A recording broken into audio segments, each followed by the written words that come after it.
Hello, I'm Fame Harper.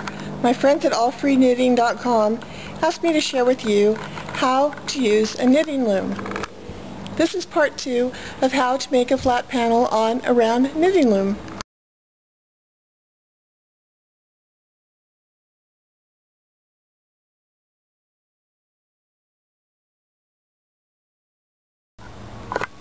Now here is my flat panel from the baby blanket I was sharing in the first part, and I've decided I probably need like 3 panels to make a regular sized baby blanket, so I have to take this panel off of here.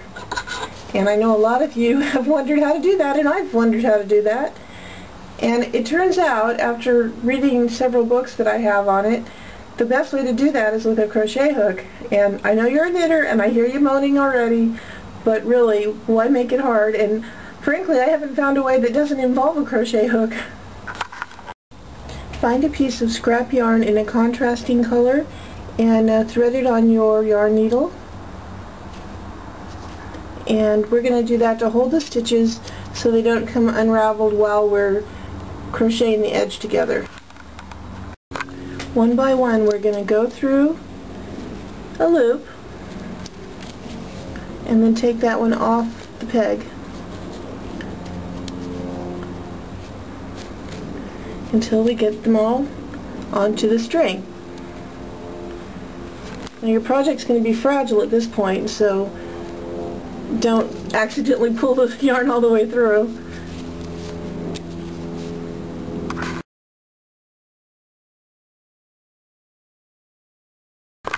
Now my remaining end happened to end on the back side of the knitting, or the purl side if you will, so I'm going to be starting over here. If yours ended on the other side, your fabric's going to look like that when you crochet it. Either way, I don't see why it would make a difference.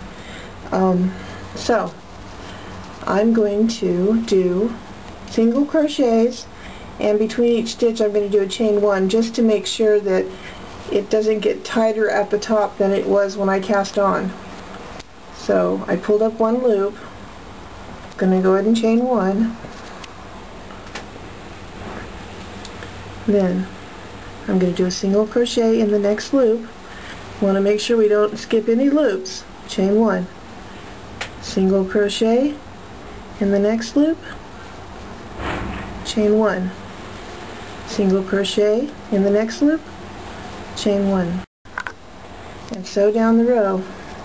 Single crochet in the next loop, chain, oops, now see, be real careful you don't drop anything, chain 1, and I'm going to do that till I get all the way to the end.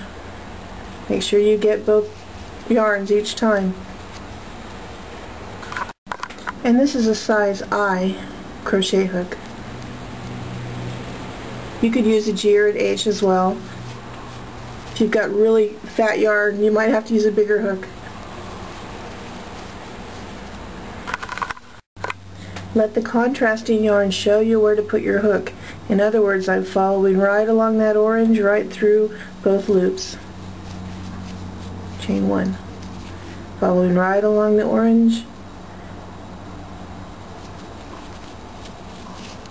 Single crochet, chain 1. When you get to the very last one, pull those ends through, and we're going to cut this here.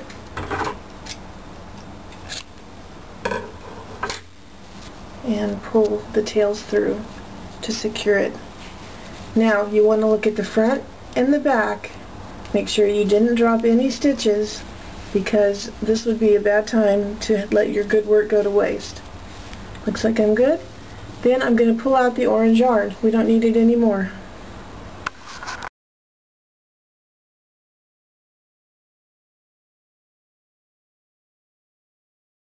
I untied the orange yarn, so I'm just going to pull it out. Cross my fingers that I didn't miss anything. And that's what it looks like.